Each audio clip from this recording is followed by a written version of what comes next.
Buenas noches, buenas noches. Buenas noches con todos ustedes. Bien, continuamos con nuestras sesiones en este repaso, ¿no? Aquí en Amauta Capacitaciones.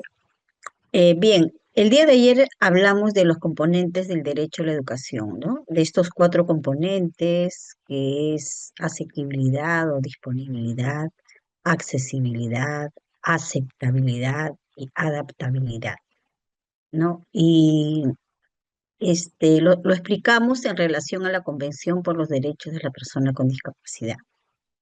Eh, de manera breve, vamos a ver qué nos dice el Decreto Supremo en relación a estos cuatro componentes que mencionamos el día de ayer, ¿no? Esos componentes considerados o llamados también derechos esenciales de la educación y por consecuencia de la educación inclusiva, ¿no? En los ejemplos que se menciona siempre está relacionado en las casuísticas, todo como somos la modalidad de EVE, todo relacionado pues a los estudiantes con discapacidad. Bien, entonces vamos a recordar qué es lo que nos dice respecto a estos cuatro componentes.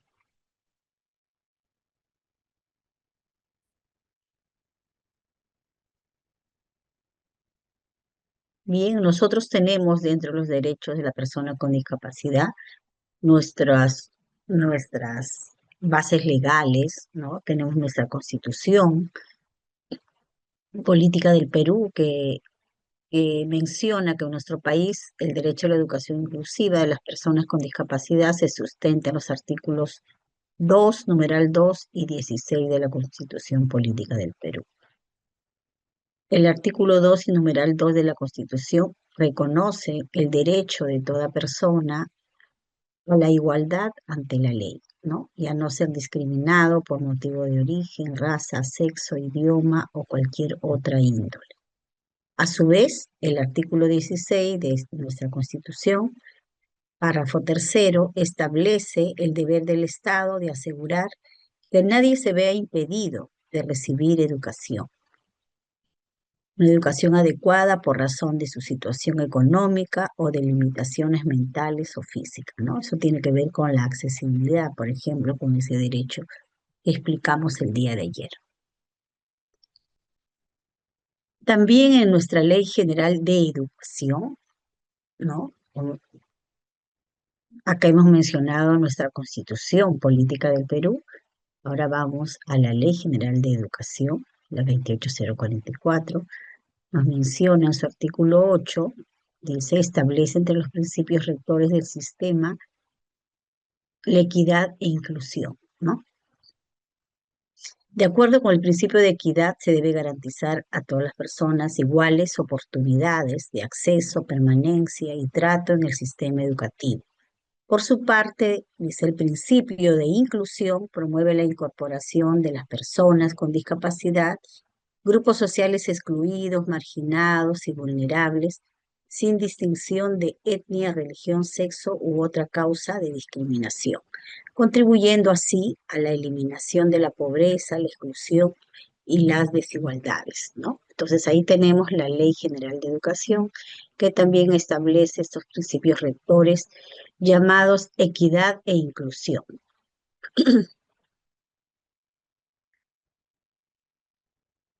La ley de la persona con discapacidad, la 29973, ¿no?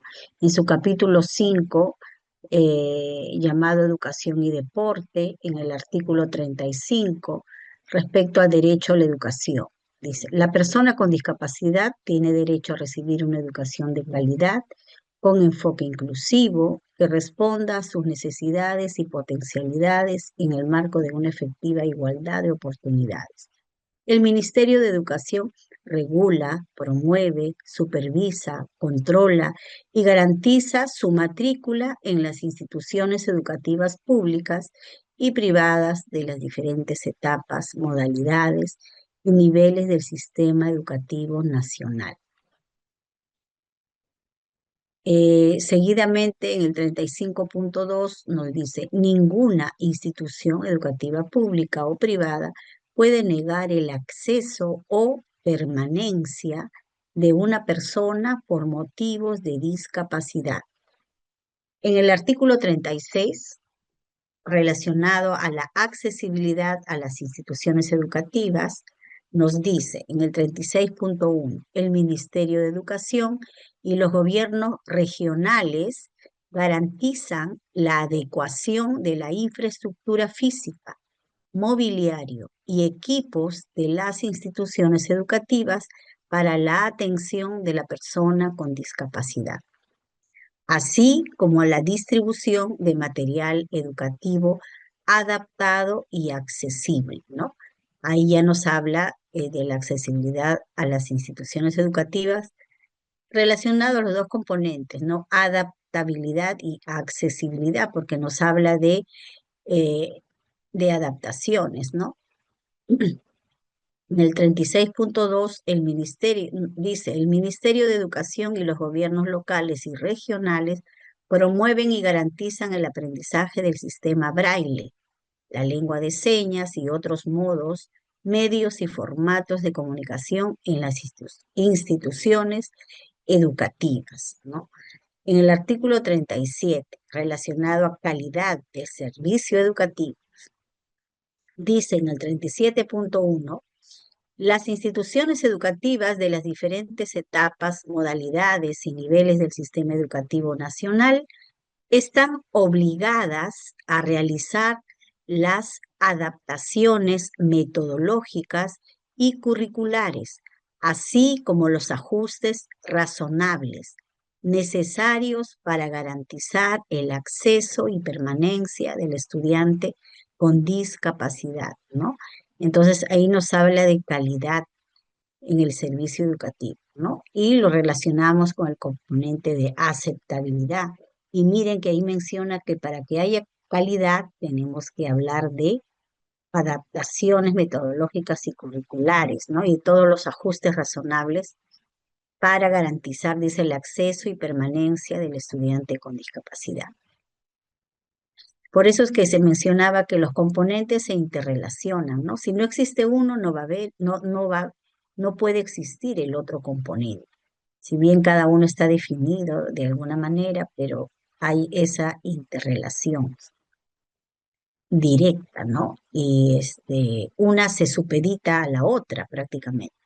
En el 37.2 de ese artículo 37 de calidad nos dice, el Ministerio de Educación y los gobiernos regionales garantizan la prestación de servicios de apoyo y acompañamiento para la inclusión del estudiante con discapacidad, así como la formación y capacitación permanente del personal directivo, docente y administrativo en cuestiones relativas a la discapacidad y los derechos de la persona con discapacidad. Para tal fin, asignan los recursos necesarios para el adecuado funcionamiento de los centros de educación básica especial, ¿no? Entonces, ahí nos está mencionando en la 29973, Ley de la Persona con Discapacidad, lo referente al derecho a la educación, accesibilidad a las instituciones educativas y calidad en el servicio educativo.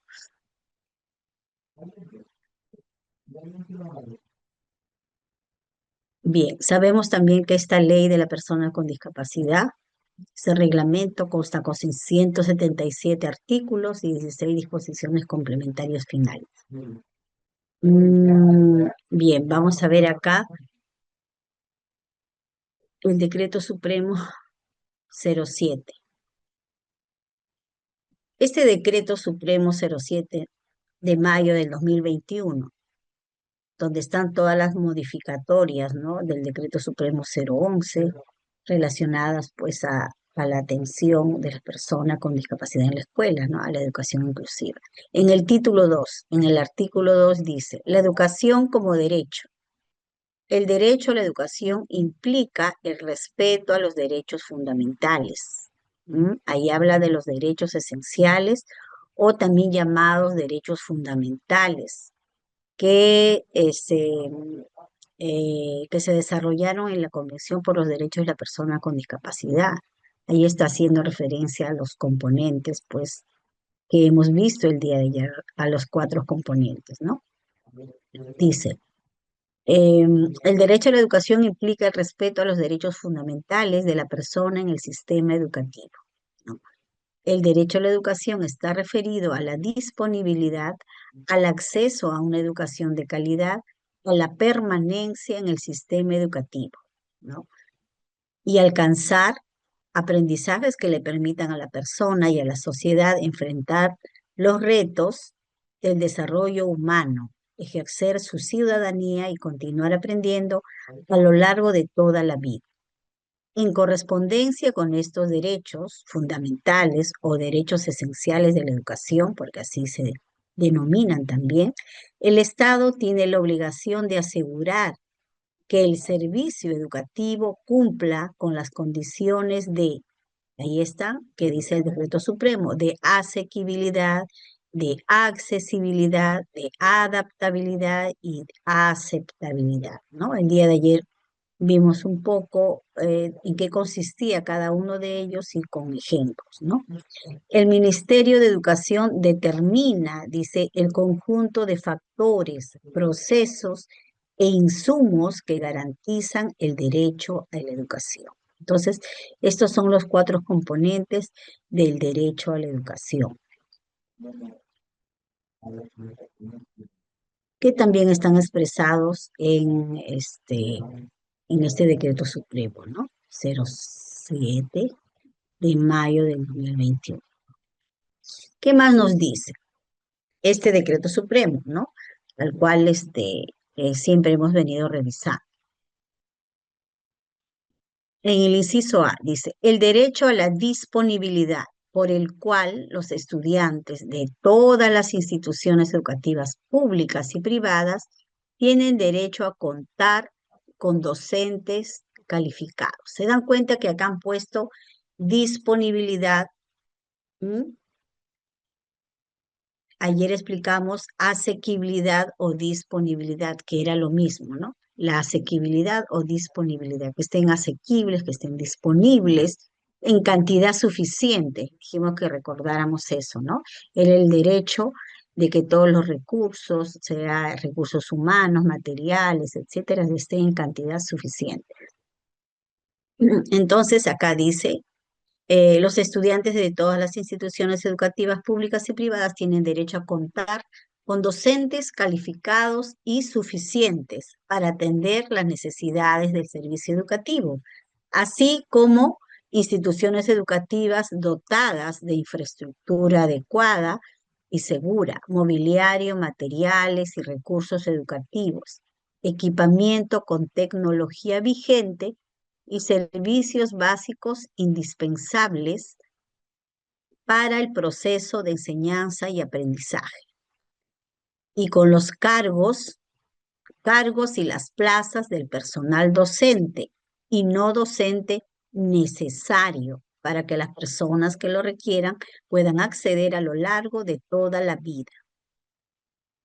Frente a este derecho está la obligación del Estado de garantizar la asequibilidad, ¿no? La asequibilidad. Arriba presenta el derecho a disponibilidad, pero acá continúa, dice, el Estado garantiza la asequibilidad, es decir, una oferta suficiente. Volvemos a lo mismo, cantidades suficientes, ¿no? De estos recursos, de esta tecnología, de esta infraestructura, eh, cantidad suficiente de instituciones educativas, ¿no? Que esté disponible, porque los estudiantes tienen derecho a educarse, todo debe estar disponible y en cantidad suficiente.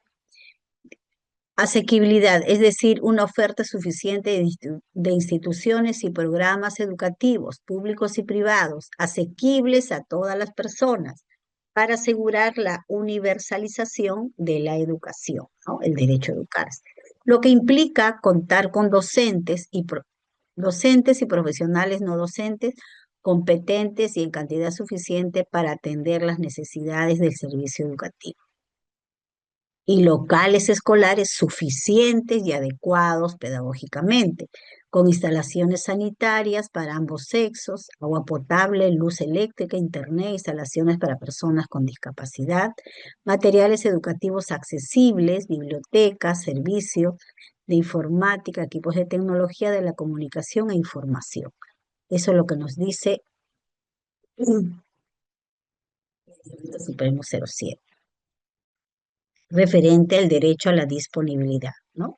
Y asequibilidad yo le he puesto ahí con color rojo para recordarlo, pero nos habla del derecho a la disponibilidad o asequibilidad, cantidades suficientes, como vimos el día de ayer cuando explicamos el componente de los componentes del derecho a la educación. Y continúa. En el inciso B dice, el derecho de acceso a una educación de calidad, equitativa, pertinente, intercultural e inclusiva, y una educación pública gratuita. La accesibilidad implica, dice, la eliminación de las barreras físicas, barreras administrativas, barreras tecnológicas, entre otros, que impiden o dificultan el ejercicio del derecho a la educación en igualdad de oportunidades, ¿no? Entonces ahí me está hablando de accesibilidad, el otro componente que vimos ayer, ¿no? Eh, el día de ayer explicamos la accesibilidad en sus tres dimensiones, ¿no?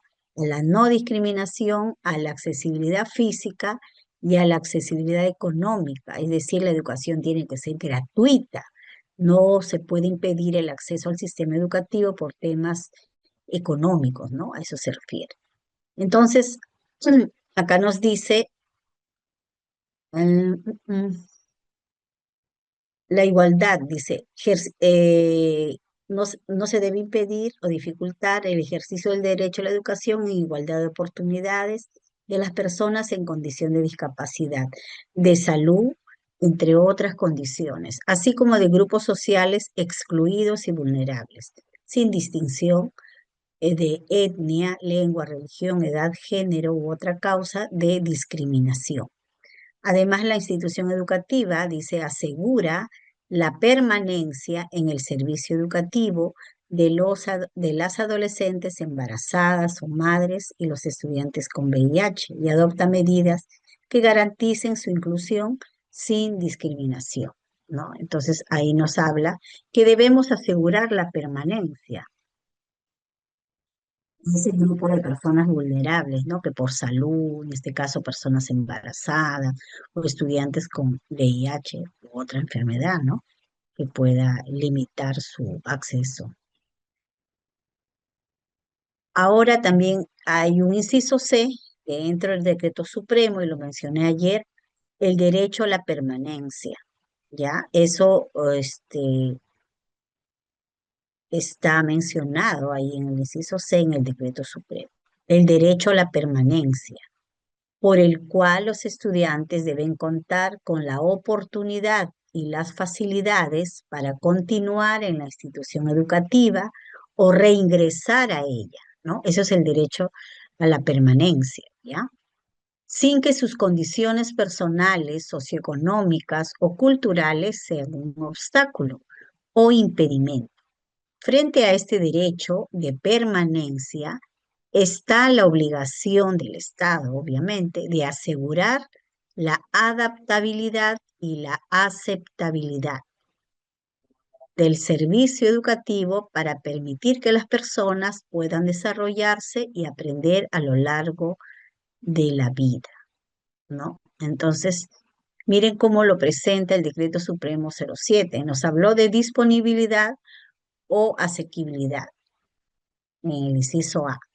En la B nos puso accesibilidad y en la C nos ha colocado el derecho a la permanencia, ¿no?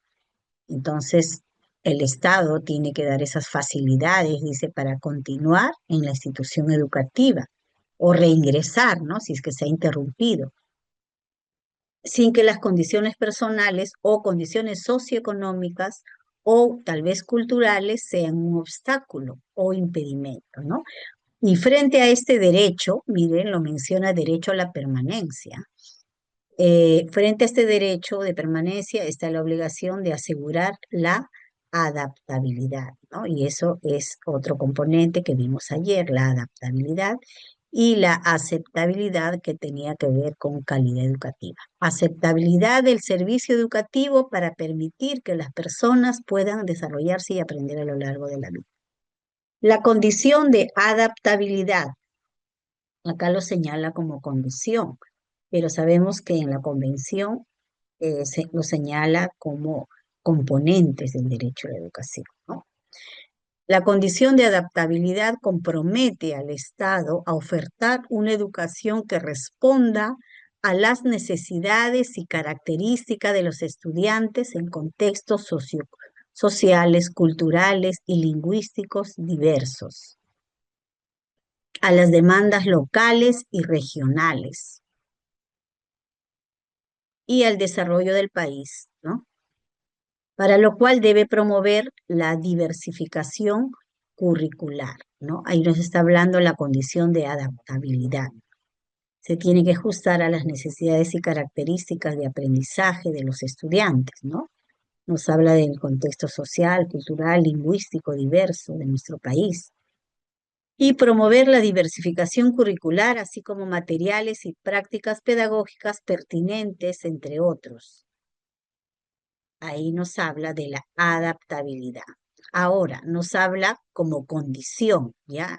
Ahí lo señala como condición, no lo llama componente. Dice, la condición de aceptabilidad supone que los estudiantes, las familias y la comunidad se sientan acogidos, a gusto, valorados y seguros en el sistema educativo, ¿ya?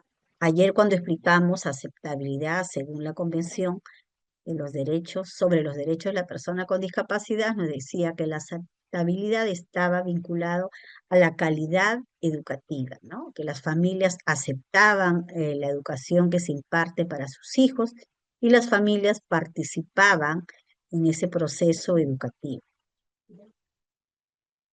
Entonces, eso es lo que nos dice el decreto supremo. Y miren, en el inciso C llama el derecho a la permanencia. Ujú. Y ya nos habla de condición de adaptabilidad, condición de aceptabilidad, pero en las casuísticas nos viene componentes del derecho a la educación como pregunta, ¿no? Pues podría ser que esta vez nos venga como el derecho de la permanencia, ¿no? Y ahí estaríamos agregando esta descripción o esta manera como conceptualiza el Decreto Supremo 07 cuando nos dice que es que los estudiantes deben contar con oportunidades para continuar, ¿no? Su educación o reingresar si es que se han afectado en cuanto a por temas de salud, etcétera, ¿no? No debe haber impedimento, dice. Eso es el derecho a la permanencia, ¿no? Y llama condición de adaptabilidad, condición de aceptabilidad a los cuatro componentes. Y en la B dice el derecho al acceso de calidad y ahí sí nos habla de accesibilidad. En la A, el derecho a la disponibilidad, el derecho al acceso, el derecho a la permanencia, ¿no? Pero eso se va a dar bajo ciertas condiciones. Cuando ocurre la adaptabilidad y la aceptabilidad, y los describe como condición de adaptabilidad, condición de aceptabilidad. ¿Bien? Un poco para relacionarlo con lo que hicimos el día de ayer, ¿no? Que hablamos de los cuatro componentes o derechos esenciales o derechos fundamentales de la educación, ¿no? Porque así vienen las casuísticas. No nos han preguntado hasta la fecha todavía el derecho a la permanencia, pero en el Decreto Supremo 07 se está mencionando. Por eso era necesario hacer esa relación, ¿no? Porque pueden preguntarnos de esta forma.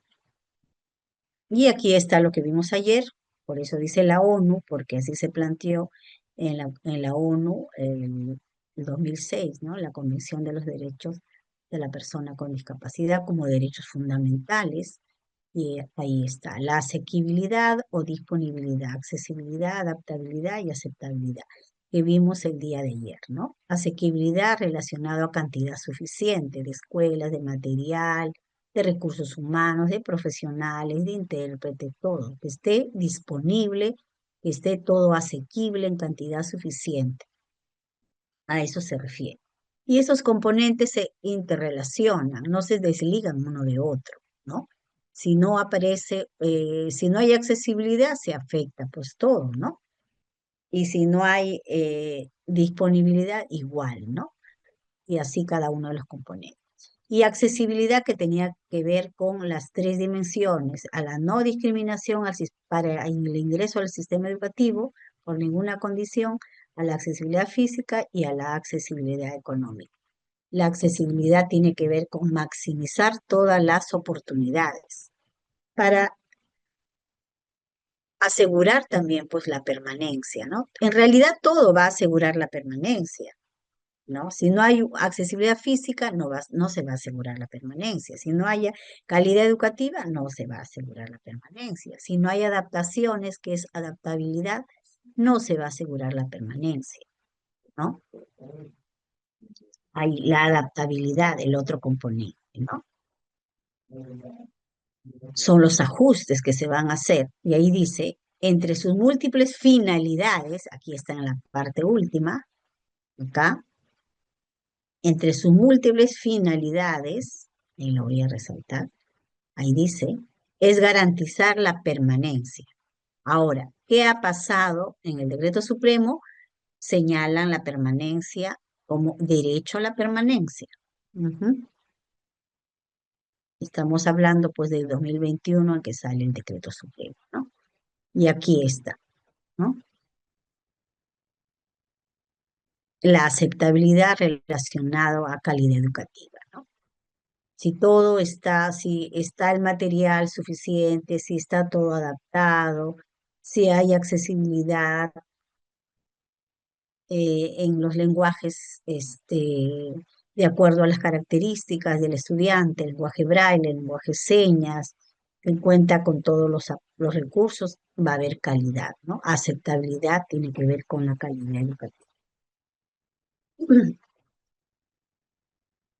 Y bueno, algunos ejemplos que también los vimos ayer, pero en otro formato.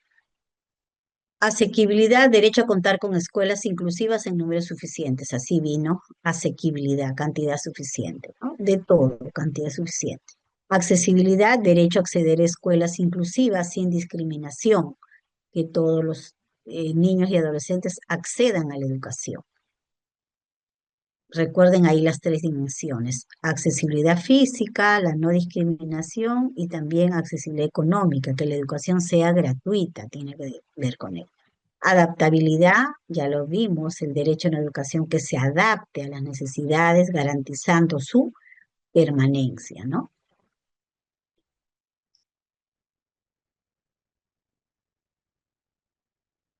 Y aceptabilidad, derecho a recibir una educación de calidad, derechos fundamentales o derechos esenciales de la educación y por ende de la educación inclusiva.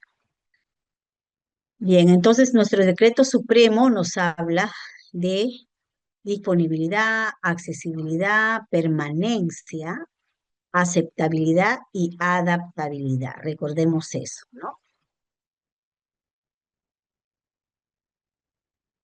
Y así lo describe tal cual como está aquí. Los cuatro componentes del derecho a la educación son disponibilidad, derecho a los estudiantes a contar con docentes calificados, suficientes, infraestructura adecuada y segura, recursos educativos, equipamiento con tecnología vigente y servicios básicos indispensables para el aprendizaje. Disponibilidad o asequibilidad, recuerda. Accesibilidad, garantizar la eliminación de barreras físicas, administrativas y tecnológicas que impiden el acceso equitativo a la educación, especialmente para personas con discapacidad o en condición de vulnerabilidad. Permanencia, está así, con viñetas y todo. Permanencia asegura que los estudiantes puedan continuar en el sistema educativo sin que sus condiciones personales, socioeconómicas o culturales sean un obstáculo, ¿no? Y ahí nos mencionaban a niños, hasta personas con problemas de salud, estudiantes que hayan podido salir, adolescentes embarazadas, deben de continuar. Aceptabilidad y adaptabilidad. promueve una educación adecuada a las necesidades de cada estudiante en un ambiente seguro.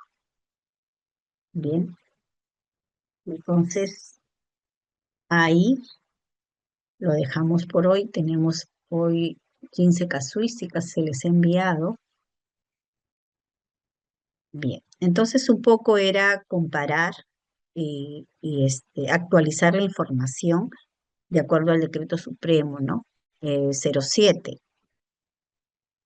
Ayer solo mencionamos los cuatro componentes, pero como lo describe el decreto supremo 07 era importante conocer. Bien, tenemos ahí la permanencia en el decreto supremo 07. Vamos a compartir.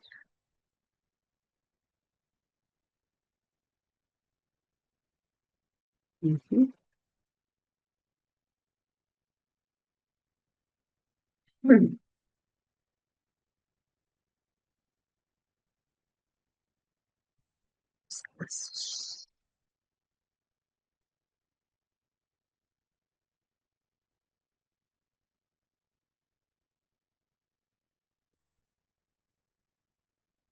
Bien,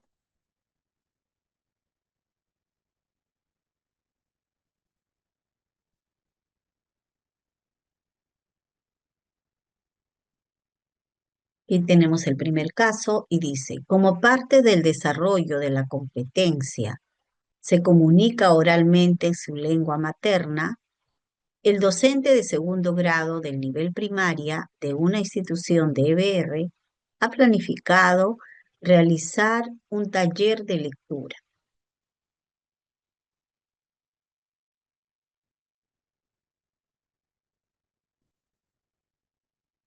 Ujú. Un taller de lectura con los estudiantes. Para ello les explica que cuando se lee en voz alta es importante tener en cuenta la entonación para expresar con claridad las ideas de un texto. En el aula se encuentra Samuel, quien presenta trastorno del espectro autista de grado 1. Él muestra cierta dificultad para realizar la entonación adecuada cuando lee, ¿no? Su dificultad es en la entonación cuando lee, en voz alta, ¿no? Están trabajando la competencia, se comunica oralmente.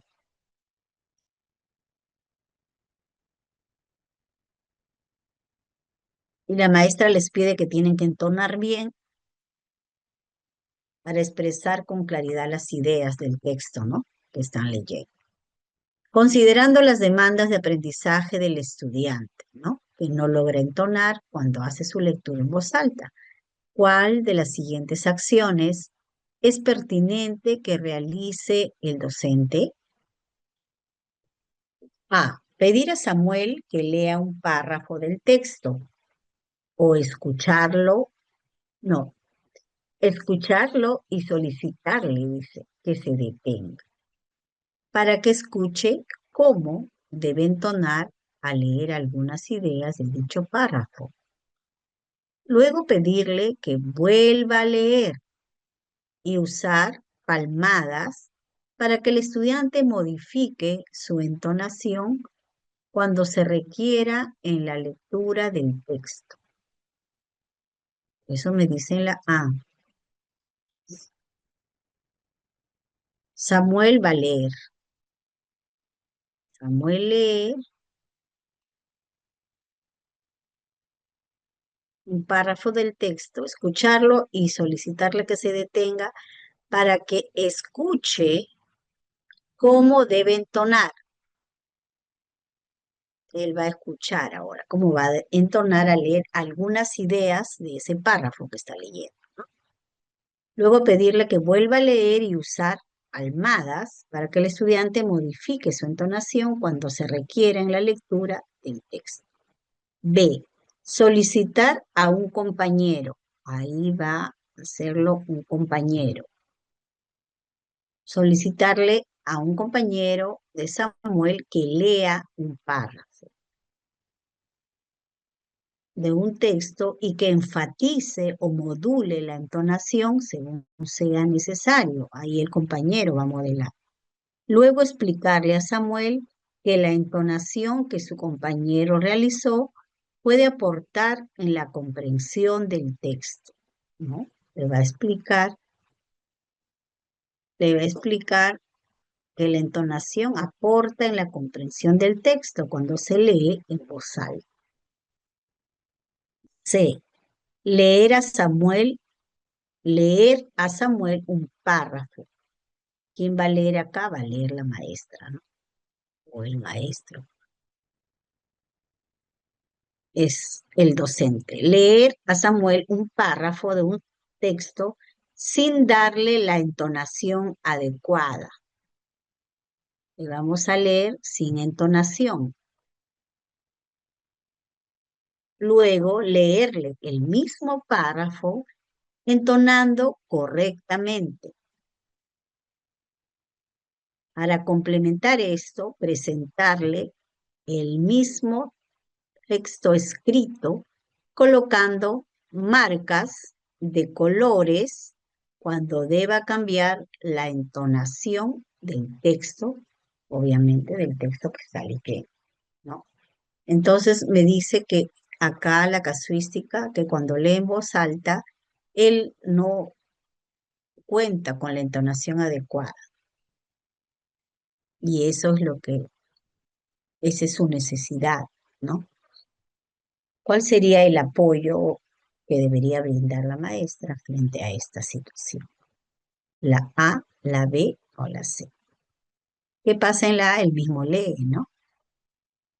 El mismo lee, después le hace que se detenga, la maestra lee, entonándole, y le pide que vuelva a leer, ¿no? Que repita, que imite y use una palmada para ayudarlo a que marque la entonación, que modifique su entonación en el texto que lee. En la B lee un compañero de forma adecuada, con la entonación adecuada, y la maestra le explica que la entonación es importante, pues aporta la comprensión del texto. Y en la C, el docente, porque es varón, el docente lee sin entonación, luego le lee el mismo párrafo entonándole correctamente y le agrega al texto que va a leer marcas de colores, ¿no? Cuando él deba enfatizar la entonación del texto que está leyendo. ¿Qué característica tiene el estudiante? Es un estudiante con trastorno del espectro autista en grado 1, de segundo grado de primaria. ¿Cuál sería lo más adecuado para que él logre mejorar, ¿no? Su entonación? ¿La A, la B o la C?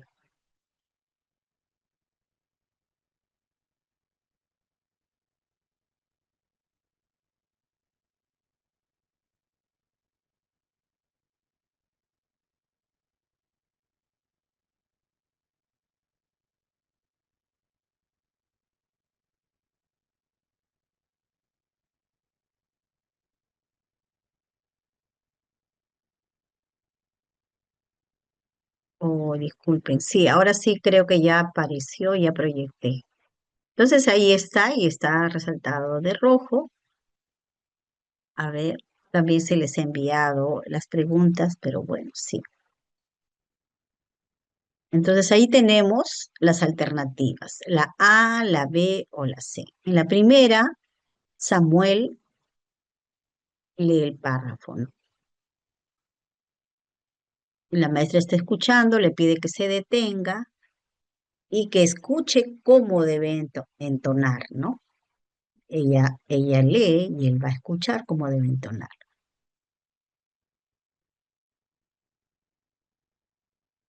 Y de apoyo usa una palmada para que el estudiante modifique la entonación cuando se requiera en la lectura del texto.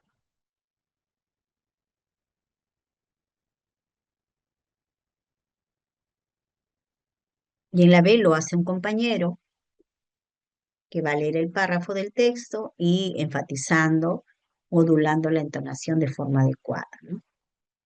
Y la maestra solo le explica que entonar es favorable porque aporta la comprensión del texto cuando él está leyendo en voz alta. Y en la C, el docente lee, ¿no? Leer a Samuel un párrafo, dice el docente va a leer así de forma plana, sin entonación adecuada, ¿no? Para que él entienda. Y en un segundo momento le lee el mismo párrafo entonando correctamente, ¿no? Para que él sienta, compare, ¿no? De manera directa, perciba ese cambio de entonación. Y para complementar, le hace marcas de color en las frases donde él debe de cambiar de entonación. Pero también le ha modelado, no solamente le ha puesto las marcas, ¿no? Le ha modelado cómo debe usar su tono de voz, cómo enfatizar, darle esa entonación, ¿no? Eso ocurre en la C. En cambio, en la A el apoyo es la palmada, ¿no? La palmada le hace para que él sepa que en ese momento tiene que mejorar la entonación.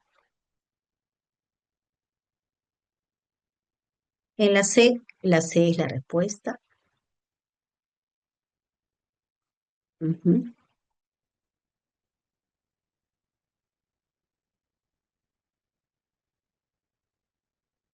Bien, entonces ahí tenemos la respuesta, la letra C, ¿no?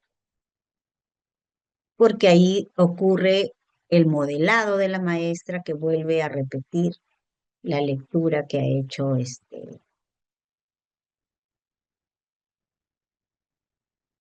no, en la C, el docente lee sin entonación, inmediatamente vuelve a leer con entonación correcta y le hace las marcas de colores en el texto, donde él debe cambiar de entonación, ¿no? Y así él va a comprender pues, de segundo grado, de primaria, ¿no?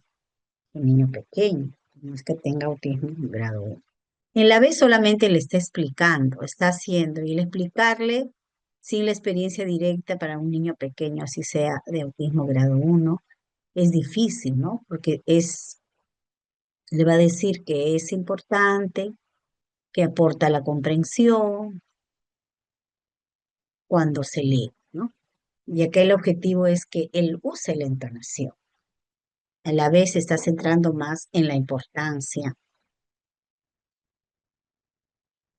Entonces ahí está la respuesta, la C.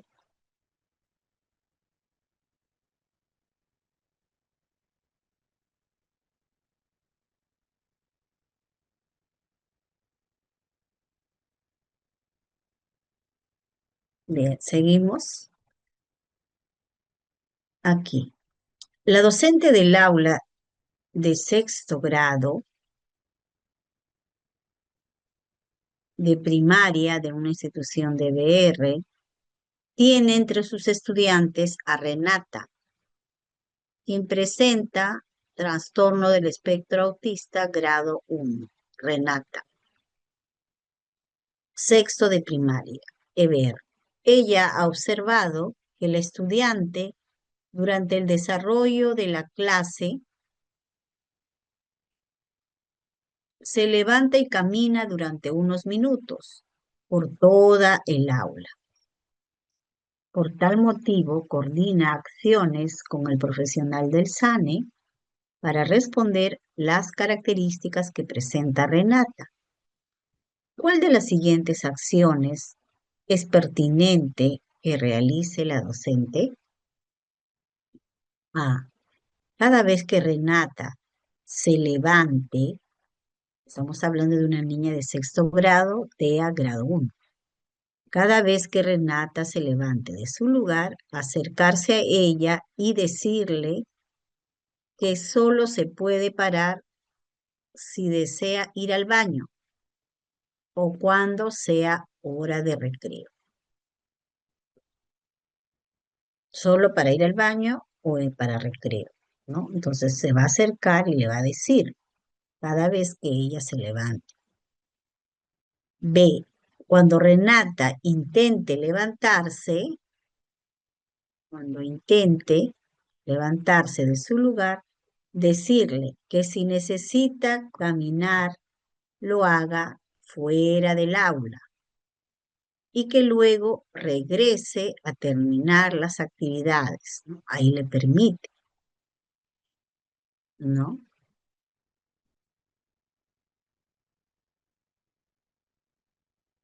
En la C dice, antes de empezar, antes de empezar las actividades, mostrar a Renata una imagen. Antes de empezar la actividad, le va a mostrar una imagen de los estudiantes sentados en sus sillas y recordarle que todos debemos permanecer sentados en clase. ¿Cuál de las siguientes acciones es pertinente que realice la docente ante esta situación, ¿no? De que Renata camina por toda el aula y lo hace durante el desarrollo de la clase. Autismo, procesamiento visual, estrategia, anticipación, ¿no? Ahí tenemos como respuesta seguramente que las docentes. Ajá, muy bien.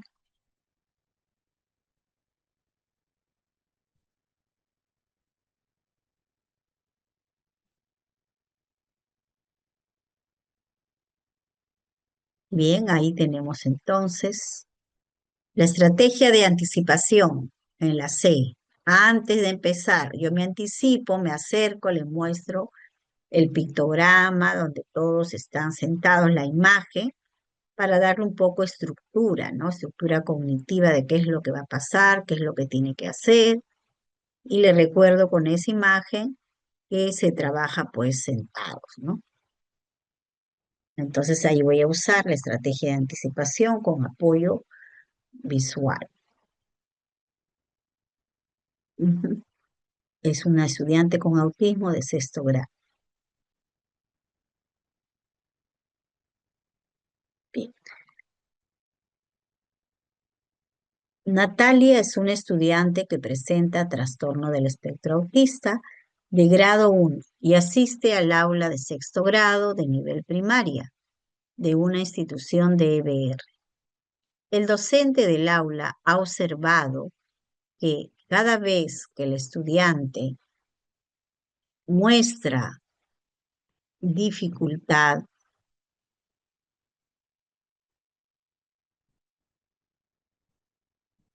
para culminar una tarea, se molesta, cruza los brazos y se rehúsa a continuar con la actividad.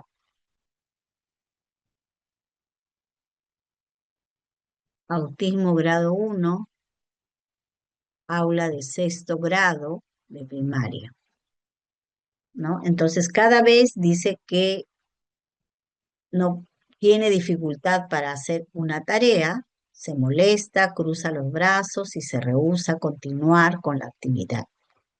Con el propósito de reorientar la conducta que presenta Natalia, el docente conversa con la profesional del SANE. ¿Cuál de las siguientes acciones es más pertinente para dicho propósito? A. Preguntar a Natalia cómo se siente y por qué no puede culminar la actividad. Una niña de sexto grado. ¿Cómo se siente y por qué no puede culminar la actividad?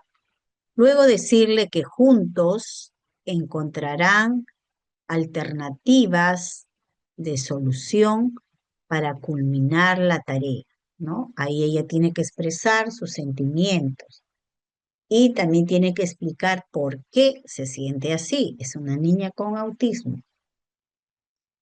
B. Llevar a Natalia a un ambiente fuera del aula y preguntarle qué dificultades tiene para realizar la actividad. Luego indicarle que regrese al aula e intente culminar la tarea. ¿Qué ha hecho ahí? Se le ha preguntado y después regresa al aula, ¿no?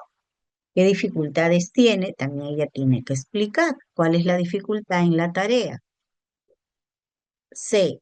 Decir a Natalia que debe terminar la actividad y mencionarle por qué debe hacerlo. Mencionarle por qué debe terminar su actividad.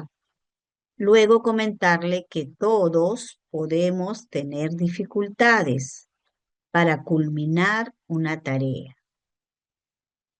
Entonces, ¿qué es lo que está pasando acá? La maestra observa que ella cuando tiene la tarea es de repente muy compleja, tiene alguna dificultad, no comprende, se molesta, cruza los brazos y ya no quiere continuar.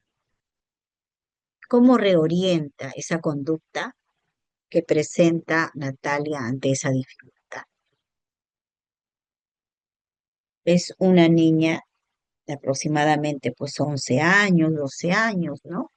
Que tiene autismo grado 1. Obviamente es una niña verbal.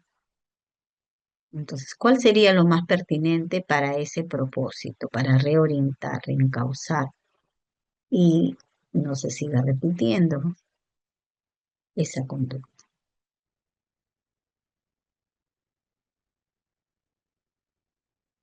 ¿Cuál sería lo más adecuado?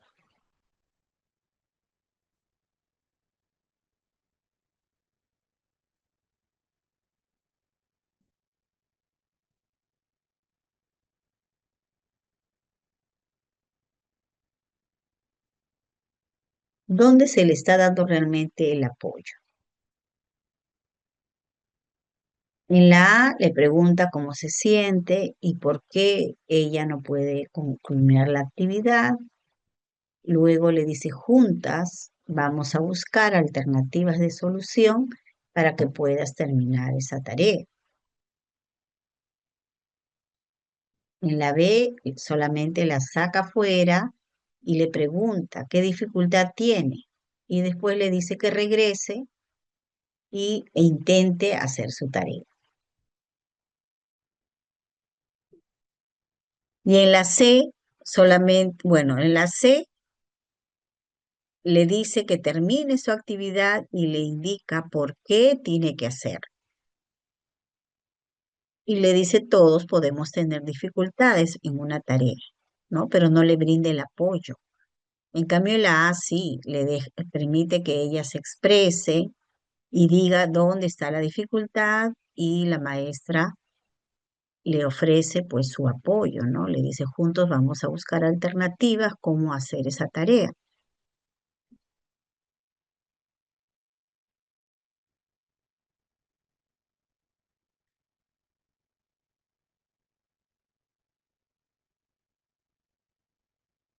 Entonces acá la respuesta es la E. Alternativas de solución le está ofreciendo, ¿no? Pues van a ser alternativas de solución. Ella le va a brindar el apoyo para que comprenda, obviamente, y pueda avanzar su actividad. Recordemos que los chicos con autismo tienen poca flexibilidad cognitiva, ¿no? Si no tiene muy claro lo que va a hacer, eso puede generar una ansiedad y, bueno, se molesta. O vemos a veces en el aula que los chicos se echan en la carpeta y se cubren, ¿no? Como quien dice, no, ya no puedo con esto. Adoptan una actitud negativa, pues, de querer hacer, ¿no? Bien,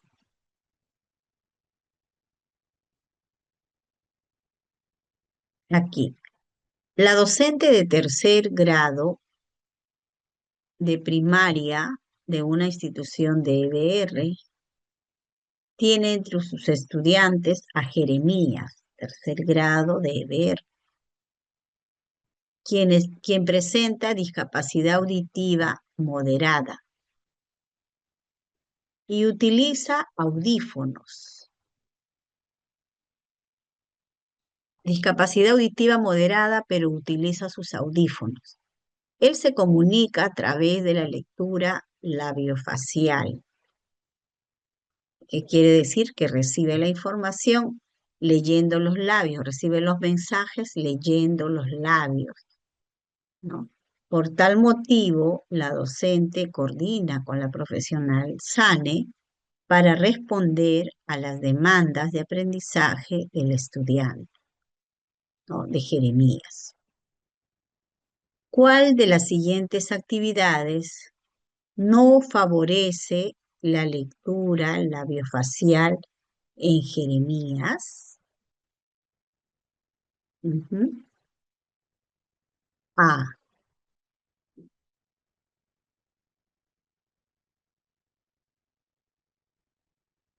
Emplear apelotes con imágenes y en la pizarra trazar líneas o alguna señal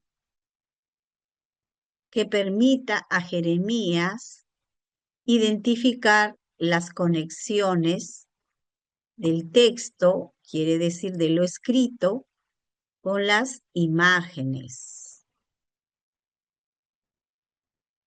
que están en el papelote, ¿no? Porque acá le dice que hay papelotes con imágenes. Entonces la maestra está explicando, pero está empleando papelotes con imágenes en su pizarra. Y dice trazar líneas o alguna señal que permita que Jeremías logre, ¿no? Relacionar el texto que está leyendo con y logre captar, pues, de alguna manera el significado, ¿no? Porque tiene las imágenes, el texto con las imágenes, y pueda ir comprendiendo lo que va explicando, ¿no? Porque la maestra está hablando y Jeremías está leyendo los labios. Eso es en una situación del aula, ¿no? En la B dice, utilizar lenguaje bimodal.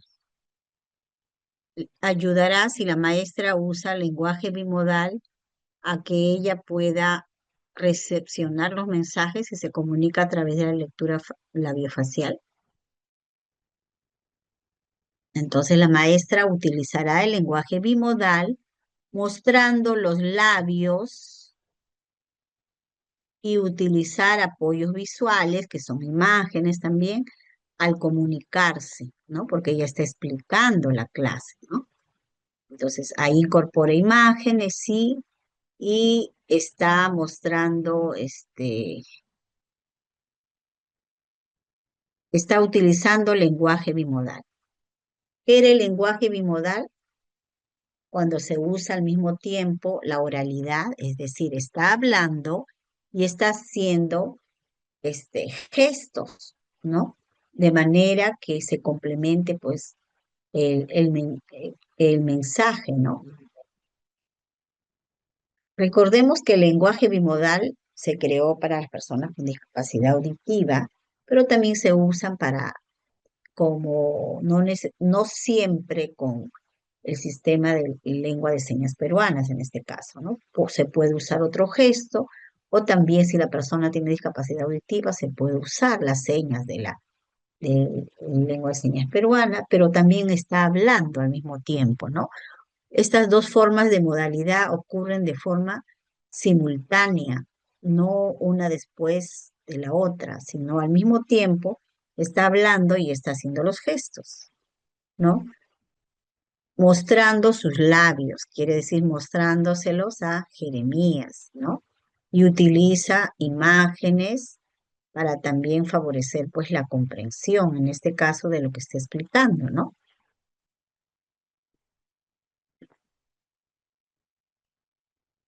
Bien, en la C me dice, establecer contacto visual. con Jeremías y usar láminas y encabezados durante las clases para que siga la estructura de las oraciones, ¿no? Esto tiene que ver con los encabezados. Cuando hablamos del método Fitzgerald, si bien hay unos símbolos, ¿no? Que se usan para los conectores, que se usan para los verbos, em, y también ahí nos señalan los encabezados, que son las tarjetas donde están las preguntas qué, quién, ¿no? Cómo, o puede ser otro tipo de preguntas relacionados a organizar, a identificar la estructura que hay en una oración, ¿no? Entonces los encabezados decían, cuando explicamos el método Fitzgerald, que estaban pegados, se sugería que estén pegados en la parte superior de la pizarra, y ahí está, ¿no? ¿Qué, quién, cómo, ¿no? Los primeros encabezados pueden ser de una frase, ¿qué, quién? El niño come o el niño, y damos estructura, ¿no? Usando esas tarjetas como encabezados. Eso va pegado en la pizarra y vamos este, ordenándolo. Y su finalidad era la gramática, ¿no? Que iba a favorecer finalmente también la escritura, el lenguaje escrito. Entonces ahí me habla que está usando láminas, pero también está usando los encabezados, esas tarjetas que se ponen en la pizarra o bueno, en una parte, ahí sugerían que esté siempre en la pizarra para poder usar y comprenda si está usando un verbo, si está usando un artículo, un adjetivo, a través de esas preguntas, ¿no? ¿Quién? El niño, ¿no? El verbo, el signo del verbo, el símbolo del verbo, come, o el niño salta, o el niño baila, y había que incluso representar la acción primero de manera directa para que el niño observe y, bueno, ayudarle a estructurar las oraciones adecuadamente organizadas a partir de esos encabezados, ¿no? Que eran como unos rótulos donde se iba a ir relacionando las palabras, si en caso el niño está leyendo, de acuerdo a su nivel lector y escritor, o imágenes, si el niño todavía no logra leer, para que el niño sepa estructurar, ¿no? La oración. A eso hace referencia cuando nos dice el encabezado, ¿no? Se lo vimos cuando hablamos del método Fitzgerald. Entonces, aquí nos dice cuál no favorece, estamos viendo la lectura labiofacial, ¿no? A ver, un ratito vamos creo que lo abrí aquí temprano. Sí, acá está,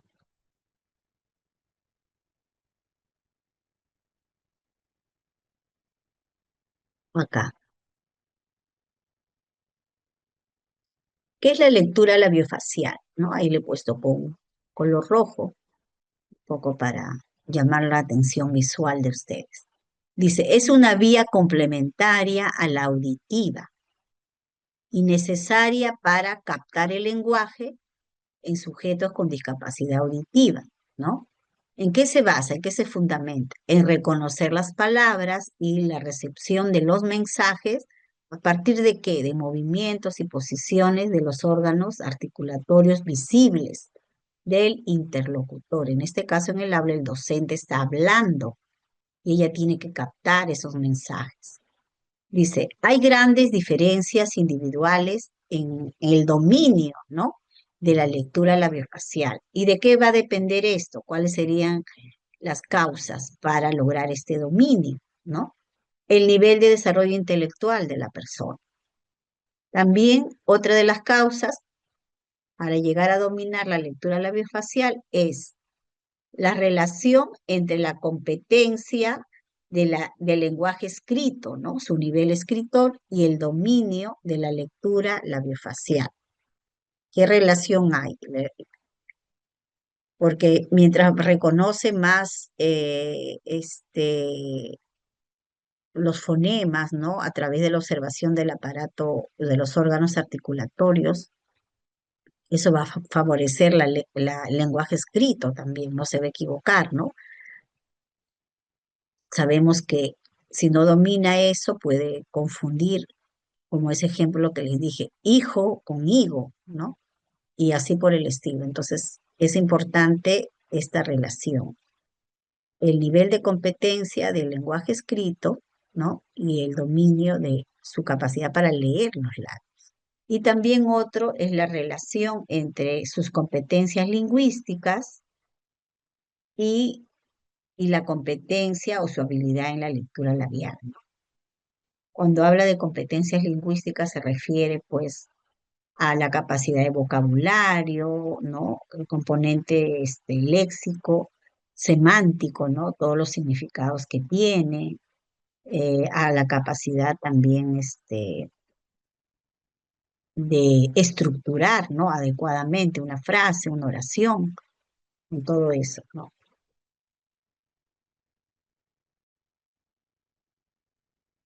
¿Y eso por qué? Porque la lectura labiofacial exige a la persona con discapacidad que se comunica a través de este sistema de comunicación realizar continuas inferencias, va a inferir, ¿no?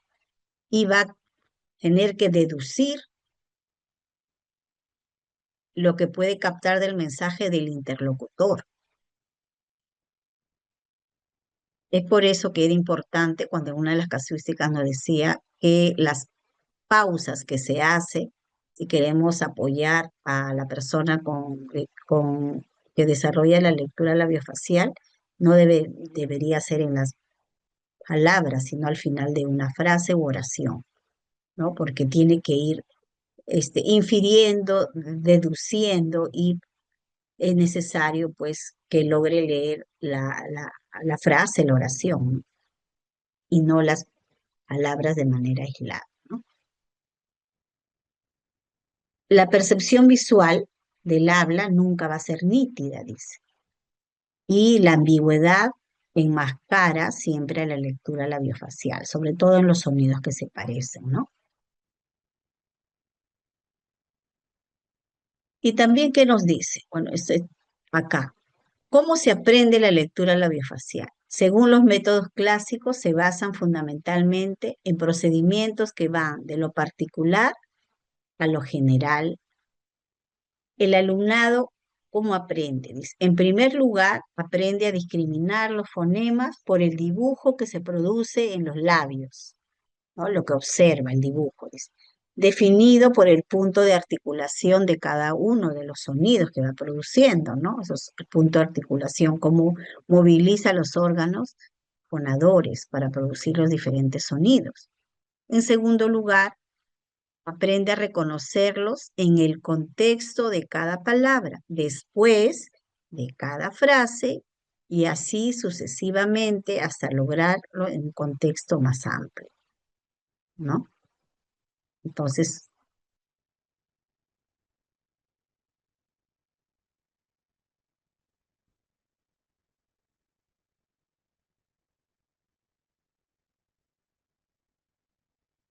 bien. Entonces aquí, en esta casuística, nos dice cuál no favorece la lectura labiofacial en Jeremías.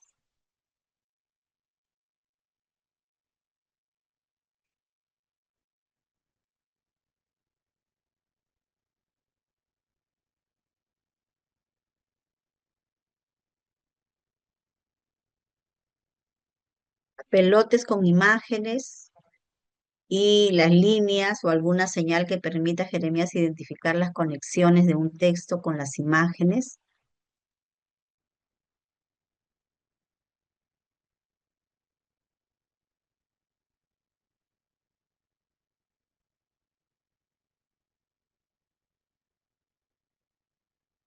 ¿Cuál no favorece? El lenguaje bimodal, acompañar a través de gestos, mostrándole mis labios, los apoyos visuales,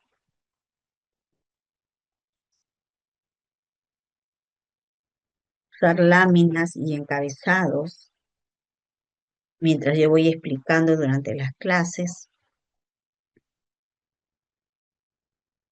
para que siga la estructura de las oraciones.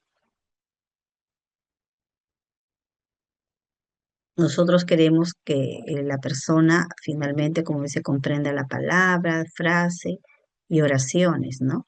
Mientras yo le voy hablando también. Entonces ahí la respuesta es la A.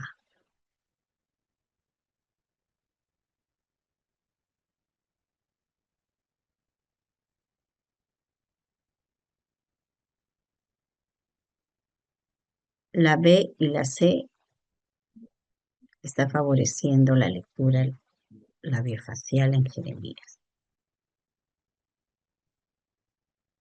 Bien, acá. La docente del aula de 3 años del nivel inicial de una institución de EBR ha observado que Elena, una niña que presenta discapacidad auditiva leve y utiliza audífonos, muestra un vocabulario limitado. Ujú. Tiene discapacidad auditiva leve y usa audífonos, ¿ah? Muestra un vocabulario limitado y emplea pocos verbos para comunicarse. En ese contexto, la docente recibe la orientación del profesional del SANE con el propósito de incrementar el uso de verbos en el vocabulario de la niña, ¿no? Incrementar el uso de verbos, ese es el propósito. ¿Cuál de las siguientes acciones es pertinente para dicho propósito? 3 años, nivel inicial, discapacidad auditiva leve, con audífonos. Es un aula de 3 años.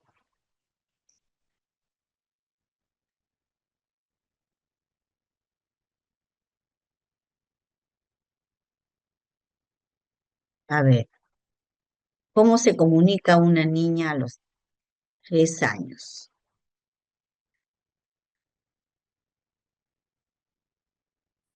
¿Cómo va el desarrollo de su lenguaje de una niña con 3 años? Que tiene 3 años. A ver, el A dice, ubicarse frente a Elena y leerle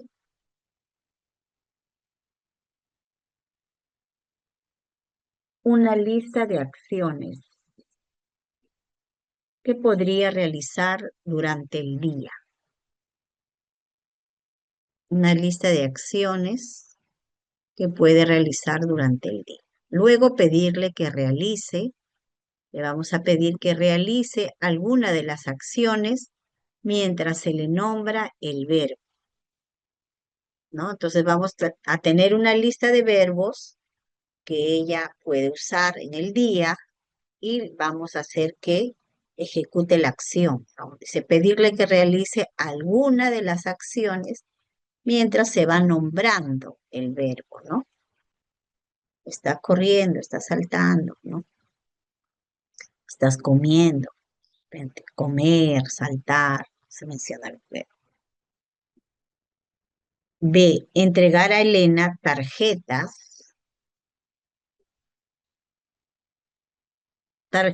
con imágenes de acciones cotidianas pero novedosas e invitarla a que realice algunas de estas. Va a realizar las acciones observando las imágenes. Luego pedirle que señale la tarjeta que presenta la acción que le gusta más hacer y mencionarle el verbo al que corresponde, ¿no? Le mencionamos el verbo. Ahí igual va a ser las acciones que observen imágenes y le decimos el verbo. Tiene 3 años. C.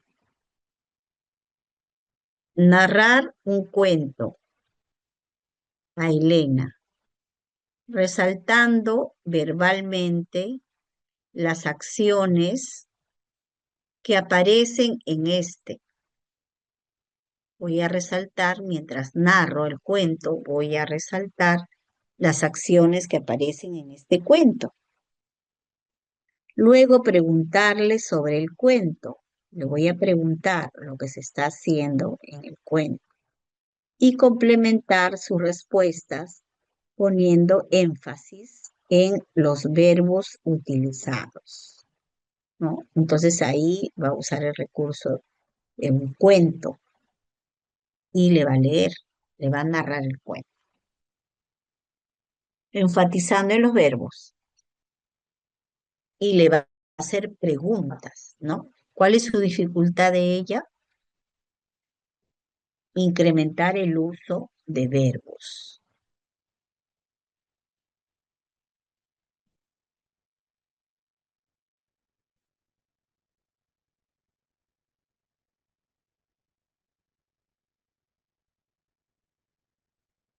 Entonces, ¿cuál sería la estrategia más adecuada considerando la edad de la niña?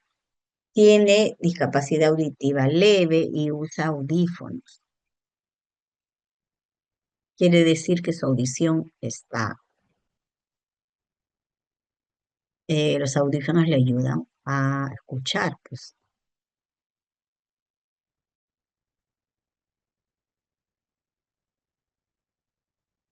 En la C le está haciendo preguntas, ¿no?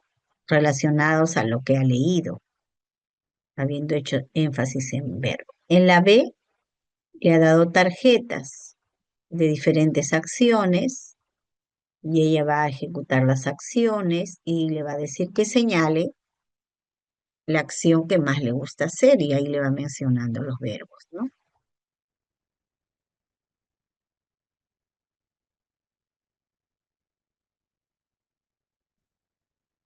Y el A le da una lista que podría realizar durante el día. Luego le pide que realice alguna de las acciones mientras se le nombra el verbo correspondiente. Incrementar el uso de verbos. Entonces ahí, ¿cuál sería la respuesta? Es una niña con discapacidad auditiva de 3 años todavía.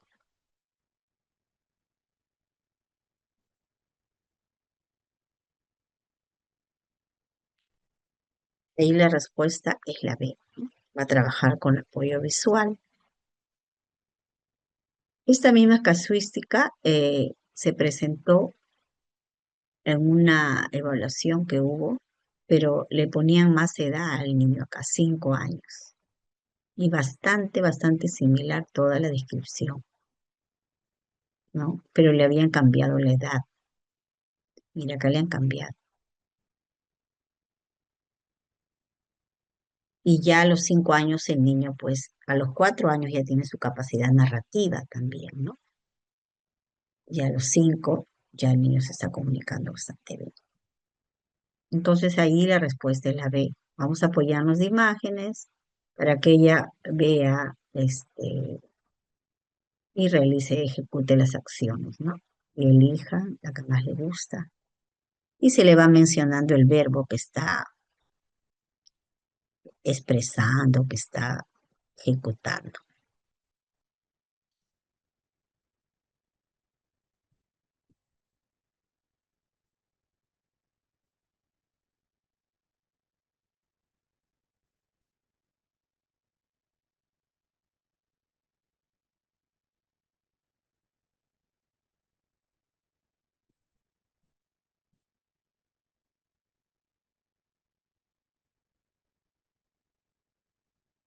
Bien, aquí. Ismael es un estudiante que presenta discapacidad auditiva leve y se comunica a través del sistema auditivo oral. Él asiste al aula de segundo grado del nivel primaria.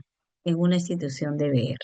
Como parte del plan lector, la docente del aula ha planificado realizar una actividad en la cual cada estudiante deberá leer un párrafo de un texto en voz alta. Van a leer un párrafo, ¿ya? Entonces, Ismael tiene discapacidad auditiva leve y se comunica a través del sistema auditivo oral. Está en segundo grado de primaria de B. La actividad es leer un párrafo en voz alta. Tomando en cuenta el sistema de comunicación que utiliza Ismael, ¿cuál de las siguientes acciones es pertinente que realice la docente? Ujú. Considerando su discapacidad auditiva leve que tiene, ¿no? Ismael. Y la actividad es de leer un párrafo en voz alta. ¿Qué acción debe tomar en cuenta la maestra? Dice. A. Acompañar a Ismael, está en segundo grado, acompañar a Ismael durante la lectura del texto.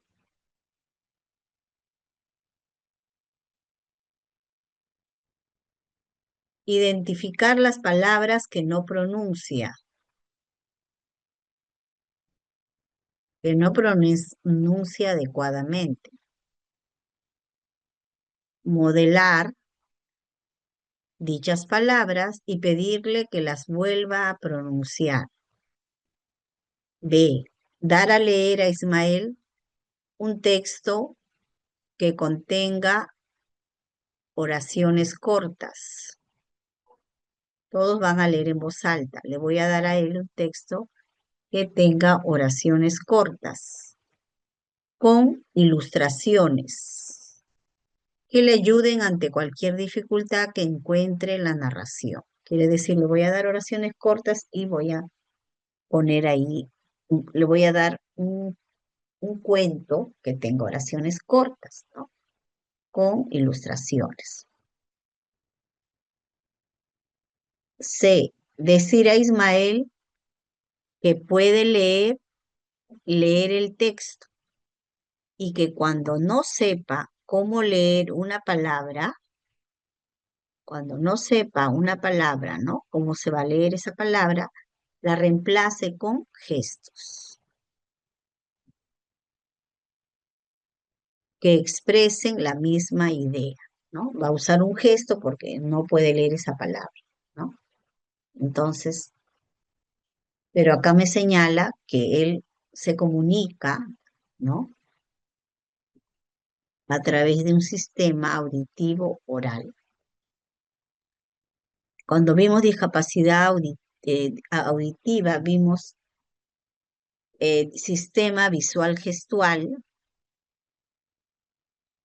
que utilizan las personas sordas, ¿no? O personas con discapacidad auditiva pues severa. Entonces usan la lengua de señas, por ejemplo, ¿no? La dactilología. A eso se le conoce como sistema visual gestual. En este caso, Ismael, que tiene discapacidad auditiva leve, y sabemos que la discapacidad auditiva leve puede presentar algunas dificultades en cuanto a algunos sonidos, ¿no? O si la persona, su interlocutor está muy lejos, puede tener dificultades en este, la percepción de algunos sonidos, ¿no? Sobre todo los sonidos que se parecen. Pero sí te puede escuchar si estás a una distancia prudente. El susurro tal vez no, pero en este caso Ismael se comunica por este sistema auditivo oral. Quiere decir que él escucha y él oraliza. Recibe el mensaje por la vía auditiva y transmite su mensaje por la vía oral. Por eso nos dice sistema auditivo oral. Eso tiene que considerar la maestra y qué acción sería pertinente si la tarea es leer un párrafo en voz alta. Entonces, ¿qué tiene que hacer la maestra? En la A le va a acompañar y cuando se dé cuenta la maestra que algunas palabras las pronuncia mal, ella le va a modelar y le va a decir que lo vuelva a repetir, ¿no? Recordemos también que es un niño que está en segundo grado, ¿no? Y en segundo grado nuestros estudiantes también eh, están concluyendo a veces su nivel lector, ¿no? De todas las sílabas, ya son capaces eh, en esa edad de segundo grado, ¿no? Y sobre todo si hay niños con discapacidad auditiva leve, algunos sonidos pueden estar no logrados todavía o se pueden confundir en la oralidad, así como el lenguaje escrito. Entonces, en la B me dice oraciones cortas con imágenes. Quiere decir, le voy a cambiar el texto, no le voy a dar ese párrafo que lee, no va a leer párrafos, sino oraciones cortas. Y en la C me dice que cuando no pueda leer una palabra va a usar la seña, pues, ¿no? La lengua de señas peruana, por decir, o hacer un gesto que exprese la misma idea, ¿no? Usar gestos. Pero él no se comunica con gestos, él oraliza. Entonces no sería una acción conveniente que haga la maestra, ¿no? Y también él no tiene discapacidad intelectual para simplificar el cuento, el párrafo en una oración, en oraciones cortas con imágenes. Entonces acá la respuesta es la A, sistema auditivo oral. Y va a ir modelándole y ella observando, la maestra observando cuáles son los sonidos, ¿no? Donde se confunde y le va a ir modelando para que pueda repetir la palabra correctamente.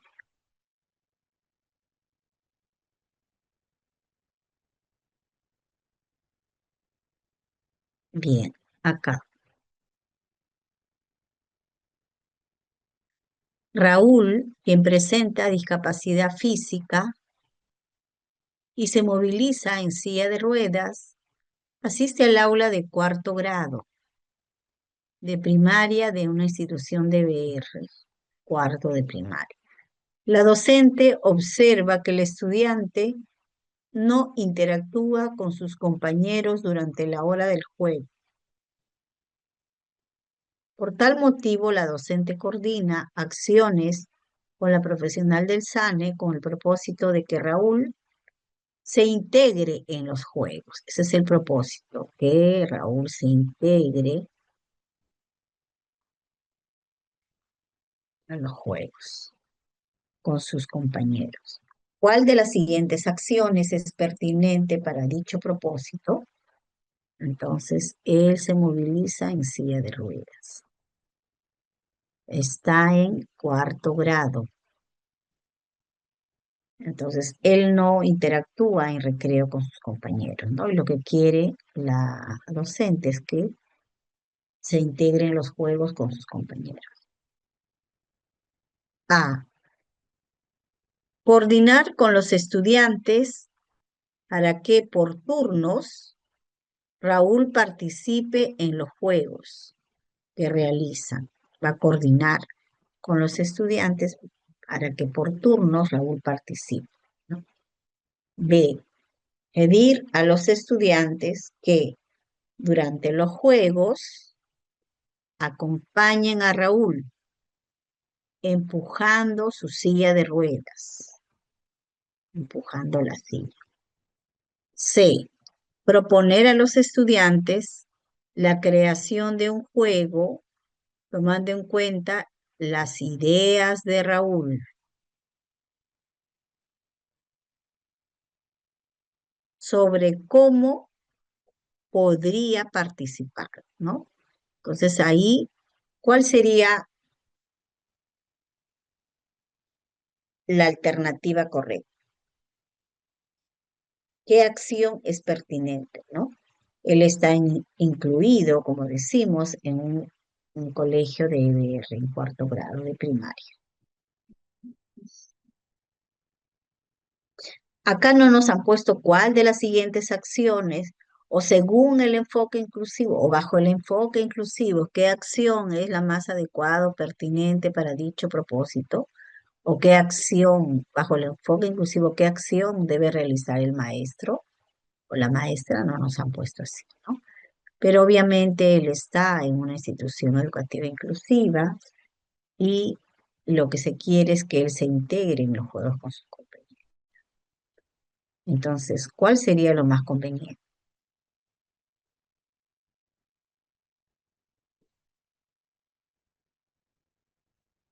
A veces nos ponen así, ¿no? En el marco del enfoque inclusivo, ¿qué acción debe realizar la docente o es la más pertinente? Entonces, ahí la respuesta es la C, ¿no? Proponer a los estudiantes la creación de un juego, tomando en cuenta las ideas también de Raúl, ¿no? Que él opine cómo le gustaría participar, qué juegos quisiera él, conoce, etcétera. Es decir, él va a opinar, va a sugerir, ¿no? En cambio, en la B, si bien los estudiantes se muestran solidarios empujando su silla de ruedas, y en la A se van a poner de turnos, va a haber turnos donde Raúl participe en los juegos que ellos realizan. En la C lo van a invitar, ¿no? Haciéndolo partícipe, haciéndolo sentir que es un compañero más del aula, escuchando cómo le gustaría jugar, qué juegos prefiere, etcétera, ¿no? De esa manera se le invitaría a integrarse.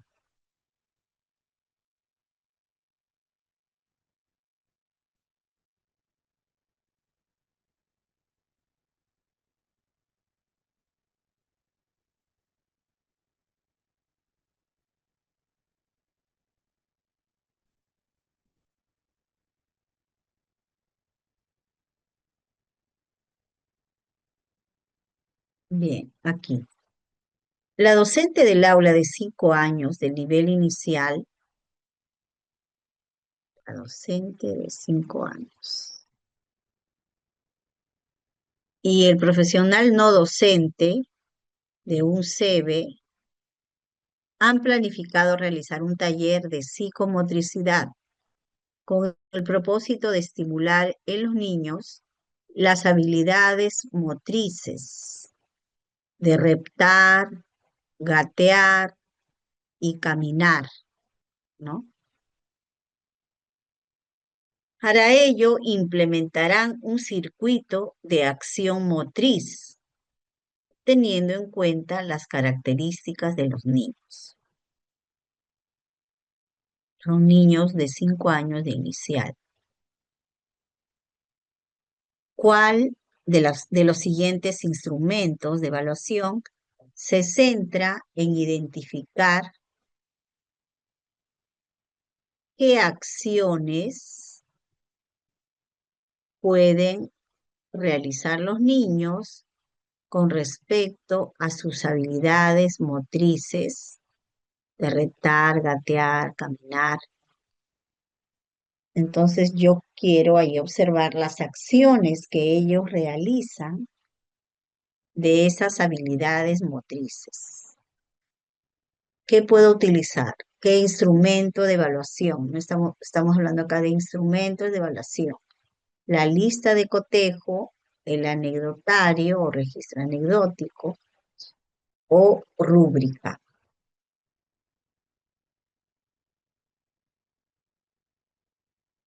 ¿Qué voy a hacer acá? Voy a identificar qué acciones puede realizar los niños y obviamente qué acciones no van a poder realizar.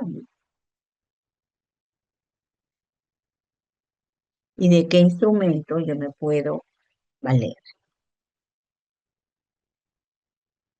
Una lista de cotejo, un anecdotario donde describo todo lo que observo en sus actividades diarias, o una lista de cotejo que tiene oraciones, frases y es dicotómica, ¿no? Sí, no.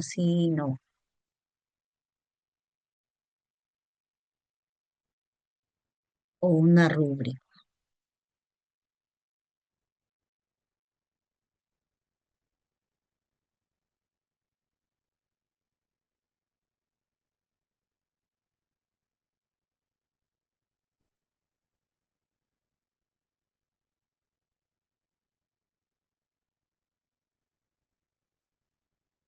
El instrumento de evaluación que se centra en identificar acciones que pueden realizar los niños.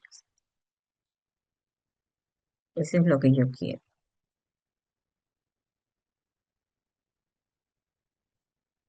A ver,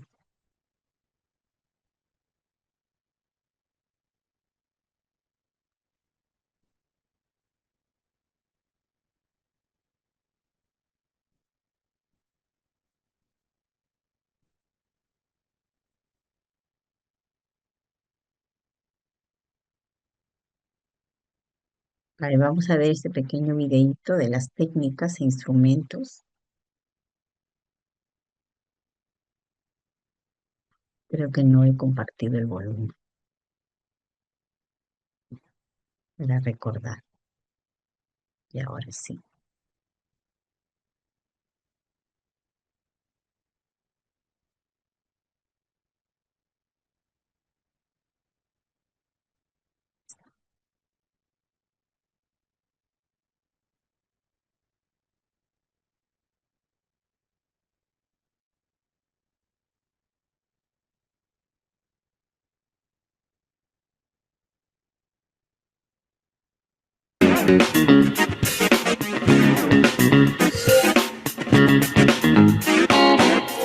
Hola, si usted es profe, sabe que la evaluación nos permite crear mejores oportunidades para favorecer el aprendizaje y que desde el momento de planear qué aprendizajes vamos a enseñar, es importante pensar cómo enseñarlos, pero también cómo evaluarlos. En este video aprenderemos 3 técnicas e instrumentos útiles para evaluar los aprendizajes de forma efectiva.